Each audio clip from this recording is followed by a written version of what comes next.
ஓம் சாய்ராம். என் அன்பு குழந்தையை, ஒரே ஒரு நிமிடம் ஒதுக்குவாயா? எனக்காக ஒரே ஒரு நிமிடம் ஒதுக்கி நான் சொல்வதை கேள். என் செல்வமே, நீ உன்னை நினைத்து கவலைப்பட்டு கொண்டிருக்கிறாய். வேண்டாம், உன் கடமையை பற்றிய கனவு காண்டு விடு. அது வாழ்க்கையை மிகவும் நல்லதாக கொண்டு சென்றுவிடும். உன்னால் முடியாது என்று சொல்வது மூட நம்பிக்கை தங்கமே. என்னால் முடியுமா என்று கேட்பது அவநம்பிக்கை. உன்னாலும் முடியும் என்று கூறுவதுதான் உன் தன்னம்பிக்கை. இதைத்தான் உன் சாயி உன்னிடத்தில் இருந்து எதிர்பார்க்கிறேன். ஒரு நிமிடம், ஒரே ஒரு நிமிடம் கண்ணை மூடி நான் சொல்வதை முழுவதுமாக கேள். என் பிள்ளைக்கான பதிவு. என் பிள்ளை இந்த நேரத்தில் கீழிறங்கி செல்லக்கூடாது. மேலேறி செல்லும் நேரமாக இருக்கும் நேரத்தில் நீ இப்போது துவண்டு போனால் எப்படி இருக்கும்? எனக்கு என் பிள்ளையை நான் எப்படி நம்புகிறேன் என்று எனக்குத்தான் தெரியும். ஏற்கனவே நடந்த நிகழ்ச்சியை நினைத்து நினைத்து கவலைப்பட்டு கண்ணீர் சிந்தி தன்னுடைய லட்சியத்தை நினைத்து ரத்தம் சிந்திக் கொண்டிருக்கிறாய். அது சிறப்பு தான் தங்கமே. யார் என்ன சொன்னாலும் சரி, நீயாக இருக்கணும். உன் வாய்ப்புக்காக ஒருபோதும் காத்து கொண்டிருக்காமல் உனக்கான வாய்ப்பை நீயே ஏற்படுத்தி கொள்வதுதான் நல்லது. நீ எப்படி இருந்தாலும் பரவாயில்லை. நீ நினைப்பது விண்மீனாக இருந்தாலும் உன் உழைப்பால் நீ எண்ணியது உன்னிடம் வந்து சேரும் நிச்சயமாக. எது வந்தாலும் என் பிள்ளை எதிர்த்து நின்று போராடணும் என்று சொல்லியிருக்கிறேன். அனைத்தும் நன்மைக்கென்று தீர்க்கமாக நம்பு என்று சொல்லியிருக்கிறேன். எதை நினைத்து மனம் உடைந்து போகாதே என்று சொல்லியிருக்கிறேன். பின் என்ன தங்கமே? சாயி சாதாரணமாக சொல்லிவிட்டு செல்கிறீர்கள், ஆனால் என்னால் ஏற்றுக்கொள்ள முடியவில்லை. இந்த ஏற்றுக்கொள்ள முடியவில்லை என்ற வார்த்தை தான் வேண்டாம். ஏற்றுக்கொள்ளணும். உன்னால் முடியும். உனக்கு நன்மை நிறைய காத்து கொண்டிருக்கிறது. எதையும் நீ நம்பணும். மனமுடைந்து போகக்கூடாது. என் பிள்ளை நீ. யாரும் உன்னை தூக்கி எறிந்தால் என்ன? நான் உன்னை தூக்கி எறிகிறேனா? இல்லையே. நான் உன்னை தூக்கிவிடத்தானே ஆசைப்பட்டு கொண்டிருக்கிறேன். யாரும் தூக்கி எறிந்தால் என்ன? உன் சாயி தூக்கி எறிந்தால்தான் நீ கோபப்படணும் என்னிடத்தில். நான் உன்னை வானுயர உன் புகழை செய்ய போகிறேன். நம்பிக்கை இல்லாமல் இருந்தால் ஜெயிக்க முடியாது. நம்பிக்கை இல்லாமல் இருந்தால் நான் சொல்வது உனக்கு புரியாது, கேட்காது, நம்பிக்கை தரவே தராது. பொறுமையோடு இருக்கணும். உன்னுடைய உழைப்பு எப்போதும் வீணாகாது. உன் வேண்டுதலை நான் நிச்சயமாக நிறைவேற்றித் தருவேன். சாயியை பரிபூர்ணமாக நம்புகிறாய் தானே? நம்பினால் நம்பிக்கையோடு உன் வேலையை செய். உனக்கான அந்த நாள் நிச்சயமாக உன்னை தேடி வரும். இக்கட்டான சூழ்நிலையில் உன்னை தனியாக தவிக்க விட்டு செல்கின்ற சொந்தங்கள் தான் தன்னம்பிக்கையும் வாழ்க்கை பயணத்தின் நம்பகத்தன்மையும் உனக்கு கற்றுத்தருகிறார்கள். கற்றுக்கொண்டாய் தானே தங்கமே?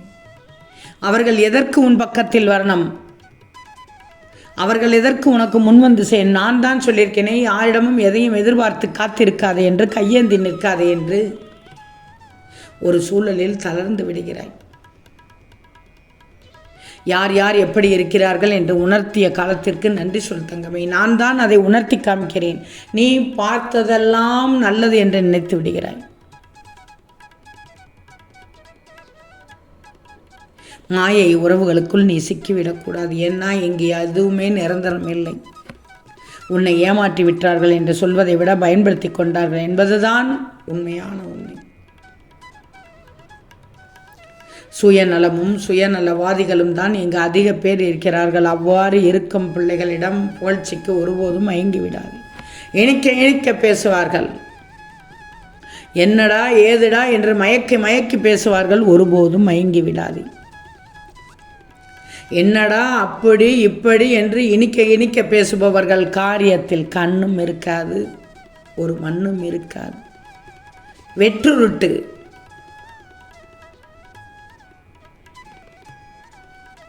உங்களை ஏமாற்றி சென்றவர்கள் நாளை வேறு ஒருவரால் ஏமாற்றப்படுவார்கள் என்று அவர்களிடத்தில் சொல். இனிக்க பேசி என்னை ஒன்றும் செய்ய முடியாது என்று சொல். மடங்கி போய்விடுவார்கள். நீ அதையெல்லாம் விட்டுட்டு அவர்களிடத்தில் போய் நாம் ஏன் இப்படி பேச வேண்டும், அவர்களுக்கும் நமக்கும் வித்தியாசம் வேண்டுமே என்று நினைத்தால் உன்னை கவுத்தி விடுவார்கள். வாழ்க்கையில் பல விஷயங்கள் ஒரு வட்டமான சுழற்சி என்பதை மட்டும் ஞாபகத்தில் வச்சுக்கோ. அப்போது உனக்கான ஒரு புதிய விடியல் காத்திருக்கும். நிச்சயமாக காத்திருக்கும். இதில் சந்தேகமே வேண்டாம். செல்வமே, நீ இப்போது ஒரு உறவை இழந்து நிற்கிறாய், தனியாக தவிக்கிறாய். அந்த உறவை இழந்து தனியாக தவிக்கிறாய். உறவு உன்னை விட்டு சென்று விட்டது. மனம் நொந்து அழுகிறாய். இன்னொரு உறவோடும் சேர்ந்து மனம் நொந்து அழுகிறாய். நான் பார்த்து கொண்டிருக்கிறேன். இன்றைய காலகட்டத்தில் உனக்கு மட்டுமல்ல, எல்லோருடைய கேள்வியுமே மரணத்திற்கு பின் வாழ்க்கை உண்டா என்பதுதான். ஆனால் மரணத்திற்கு பிறகு வாழ்வு உண்டா என்பதற்கு பதிலாக உயிரோடு இருக்கும்போது உன் வாழ்க்கையை நல்லபடியாக வாழ்ந்தோமா என்பதுதான் நான் கேட்கும் கேள்வி. அதை விட்டுட்டு கண்டதை நினைக்காதே, குழப்பாதே என்று சொல்லத்தான் வந்தேன். வாழ்ந்து கொண்டிருப்பது என்னவோ நீதான். ஆனால் உனக்கான அழகிய ஒரு வாழ்க்கையை ஒரு நாளாவது வாழ்ந்தாயா என்று வாழ்க்கையை திரும்பி பார்த்தால் பெரும்பாலும் மிகப்பெரிய வெறுமைதான் உன்னிடத்தில் மிஞ்சும். உண்மைதானே? சாய் இப்படி சொல்கிறார் என்று மட்டும் நினைக்காதே. எதிர்பார்க்காத அனைத்தும் நிகழ்வதுதான் இந்த வாழ்க்கை. ஒருவேளை அந்த வாழ்க்கை பாதையில் எளிமையுடையதாக ஆக்குவதற்கு நினைத்தால் நடக்கும் நிகழ்வு எதுவோ அதை ஏற்றுக்கொள்ளும் மனப்பக்குவத்தையும் நீ வளர்த்து கொள்ளணும். எப்படி இருந்தால் நன்றாக இருக்கும் என்பதை விட எப்படி இருந்தால் நன்றாக இருக்கலாம் என்று மட்டும் யோசனை செய். அதுதான் உன்னுடைய வாழ்க்கையை மிக அழகானதாக ஆக்குவதோடு அடுத்தடுத்த பிறவியும் சிறப்பானதாக இருக்கும். நீ என்னை நம்பவில்லை என்று கூறுவேன். ஆனால் நான் சொல்வதை வேறு யாராவது கேட்டு இருக்கலாமே. குறை கூறினால் தாழ்ந்து விட மாட்டாய். உன்னை குறை கூற ஒருவன் இருந்தால்தான் உன் பயணம் அடுத்த கட்டத்திற்கு நிச்சயமாக நகரும். உன் அழுகை என்னவென்று தெரியும், உன் வெறுப்பு என்னவென்று தெரியும், உன் அவமானம், தோல்வி எல்லாம் வெளிப்பாடு எனக்கு தெரியும். நீ நடந்து சென்று கொண்டே இரு. பாதங்கள் நடக்க தயாராக இருந்தால் பாதைகள் மறுப்பு சொல்லப்போவதே இல்லை. சின்ன துன்பம்தான் முன்னேற்றத்தை பேசிக்கொண்டிருக்கிறது. ஆனால் பெரிய துன்பங்களோ மௌனமாக இருக்கிறது. நான் சொல்லிவிட்டேன். கவலையே படாதே.